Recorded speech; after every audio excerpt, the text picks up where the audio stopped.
Ahojte, našim fanúšikom určite neuniklo, že Enduro sa stal výhradným dovozcom AEP motocyklov pre slovenský trh. AEP je na trhu už pomerne dosť dlho a má veľa úspechov v rámci enduro sveta a tie motorky sú naozaj špecifické a svojím spôsobom jedinečné. Pred sebou mám AEP PR7. Tento model je, dá sa povedať, posledný jednorožec. Motorka, ktorá obsahuje minimum elektroniky a je osadená tými najlepšími komponentami už priamo v sérii. Hneď keď sa na tú motorku pozrieme, neuniknú nám Brembo brzdy, čiže špička a etalón v ponímaní sveta brzd.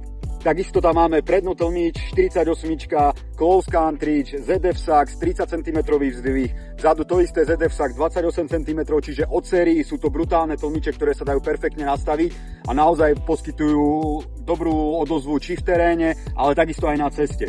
Veľkou výhodou je ďalej množstvo doplnkov, ktoré motorka automaticky má. Ready väža s LED svetlami, navigačný Samsung tablet, krytý rúčok od Polisportu, domino rúčky, je tam perfektný výfuk, ktorý má naozaj už v sérii krásny zvuk, kryt motora, široké stupačky, zosilnené kolesa, zosilnené špice, všetko to, čo naozaj na adventure motorke potrebuješ, či už sa chceš vydať do Afriky alebo blbnúť v Rumunsku, alebo si len spraviť výlet v rámci našich enduro podujatí. Takže sledujte AEP Slovakia, sledujte nás Enduro, týmto motorkám sa budeme venovať čoraz častejšie a tešíme sa na to, kedy sa spolu prevezieme.